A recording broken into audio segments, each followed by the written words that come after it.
حدیث نمبر 5958 ابو طلحہ روایت کرتے ہیں کہ رسول اللہ صلی اللہ علیہ وسلم نے فرمایا فرشتے اس گھر میں نہیں داخل ہوتے جس میں تصویریں ہوتی ہیں۔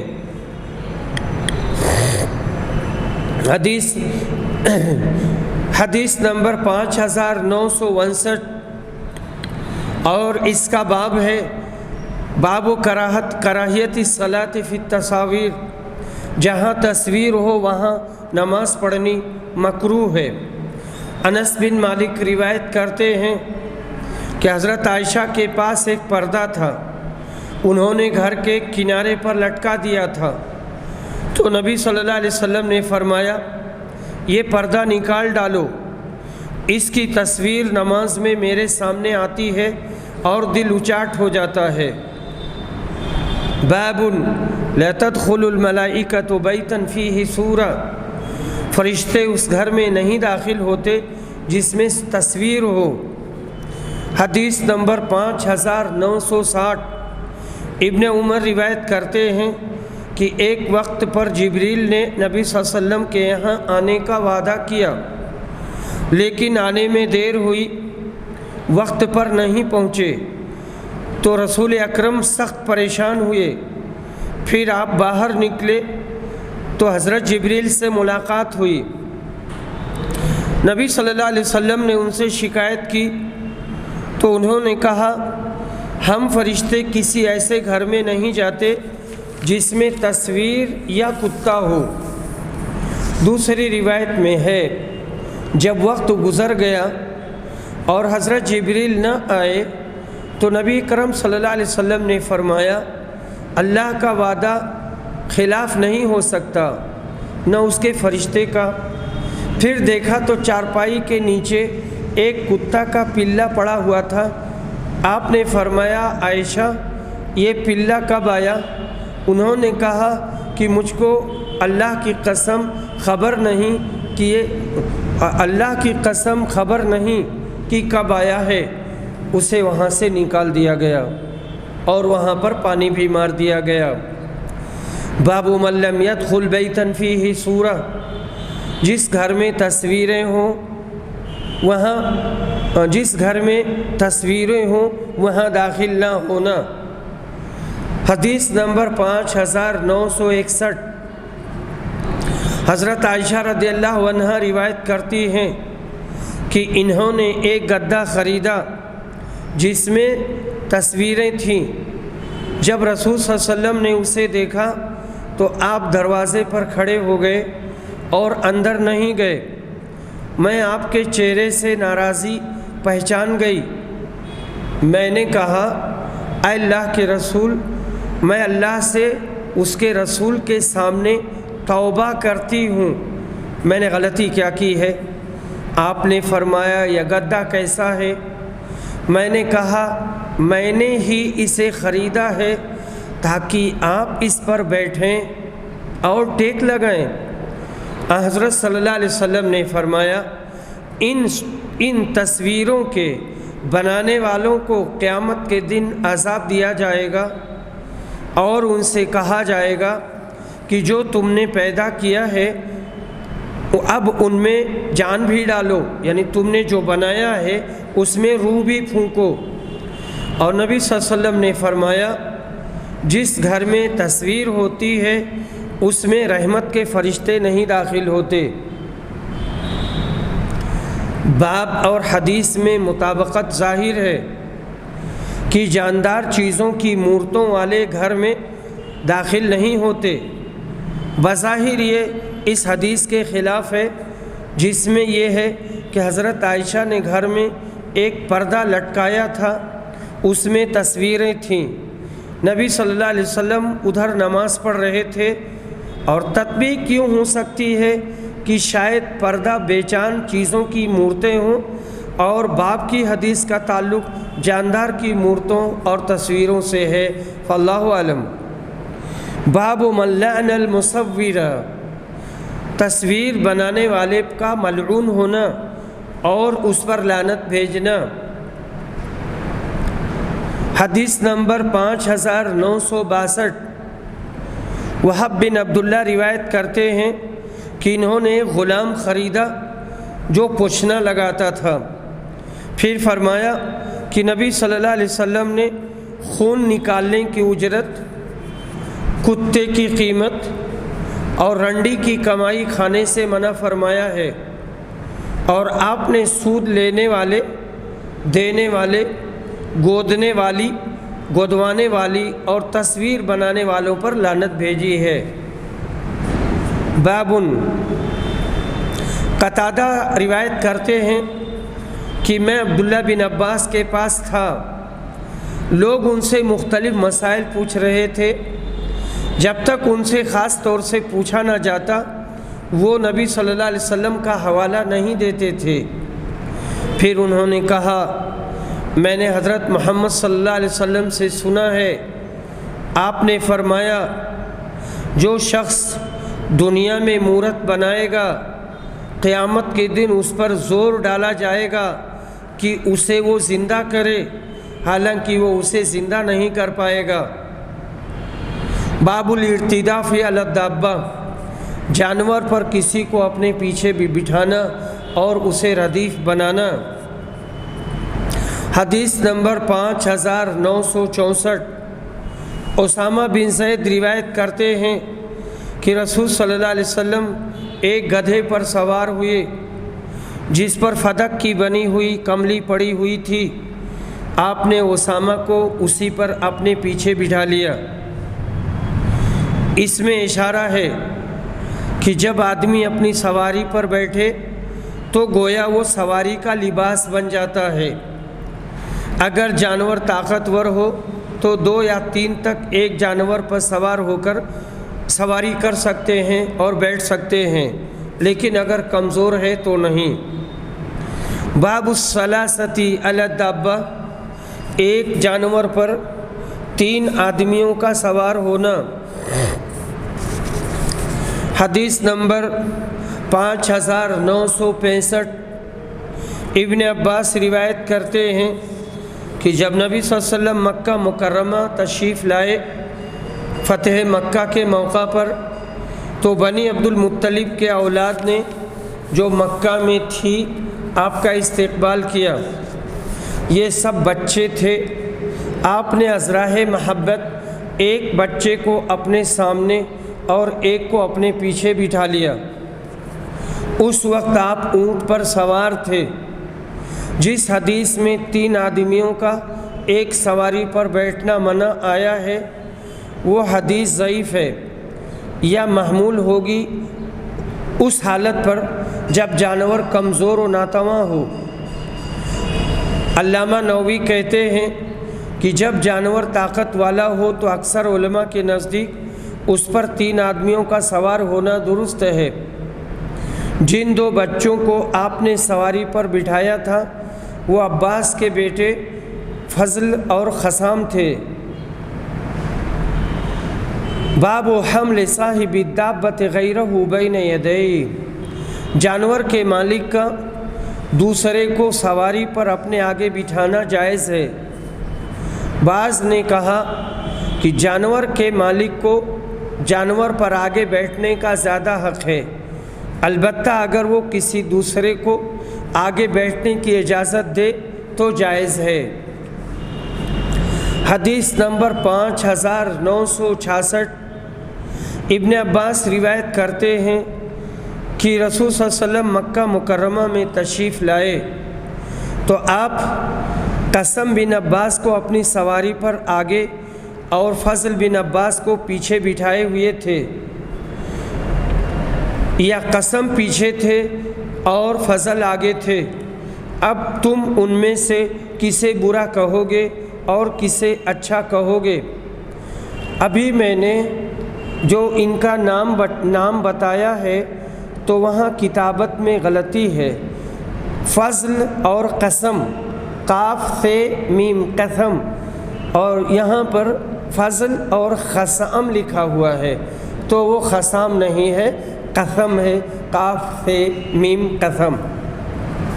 یہ کہنا کہ آگے والا برا ہے یا بیچ والا یا پیچھے والا، یہ سب غلط ہے۔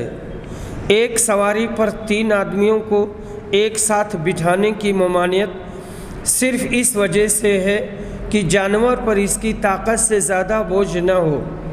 اب یہ حالات پر موقوف ہے کہ کس جانور پر کتنے آدمی بیٹھ سکتے ہیں۔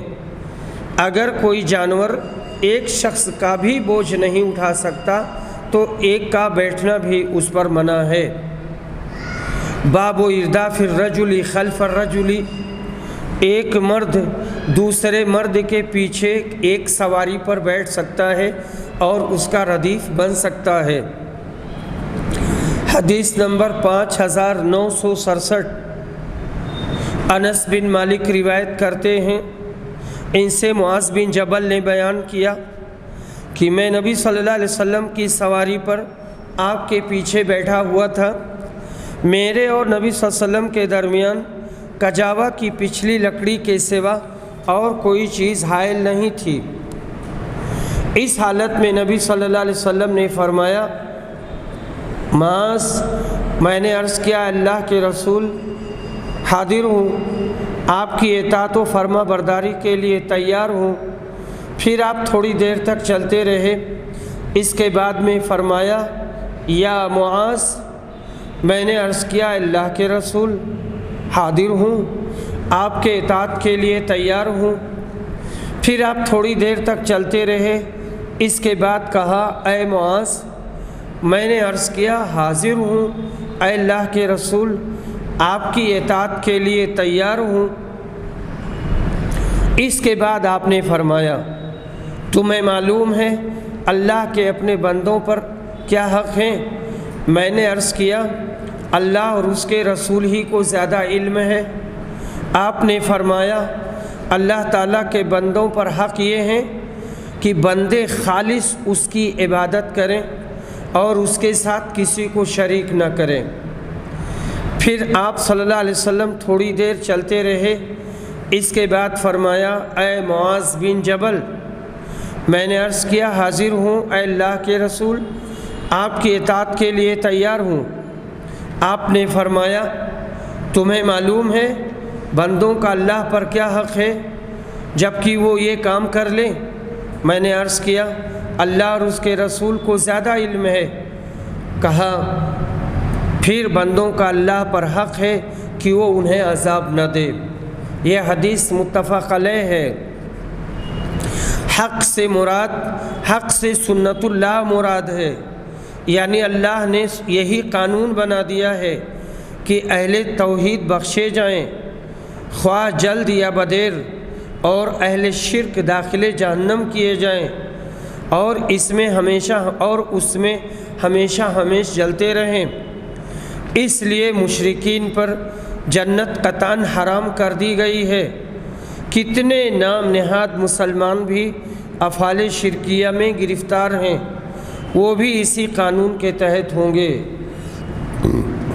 باب ارداف المرأۃ خلف الرجل، جانور پر عورت کا مرد کے پیچھے بیٹھنا جائز ہے۔ حدیث نمبر 5968، انس بن مالک روایت کرتے ہیں، کہتے ہیں کہ ہم رسول صلی اللہ علیہ وسلم کے ساتھ خیبر سے واپس آ رہے تھے اور میں حضرت ابو طلحہ کی سواری پر آپ کے پیچھے بیٹھا ہوا تھا اور وہ چل رہے تھے۔ رسول اللہ صلی اللہ علیہ وسلم کی بیویوں میں سے حضرت صفیہ آپ کی سواری پر آپ کے پیچھے تھیں کہ اچانک اونٹنی نے ٹھوکر کھائی۔ میں نے کہا، عورت کی خبر گیری کرو، پھر میں اتر پڑا۔ رسول اللہ صلی اللہ علیہ وسلم نے فرمایا، یہ تمہاری ماں ہیں۔ پھر میں نے کجاوا مضبوط باندھا اور رسول اللہ صلی اللہ علیہ وسلم سوار ہو گئے۔ پھر جب مدینہ منورہ کے قریب ہوئے، یہ راوی نے بیان کیا کہ مدینہ منورہ دیکھا تو فرمایا، ہم واپس ہونے والے ہیں، اللہ تعالیٰ کی طرف رجوع کرنے والے ہیں، اسی کی عبادت کرنے والے ہیں، اپنے مالک کی تعریف کرنے والے ہیں۔ باب الاستلقاء ووضع الرجل علی الاخری،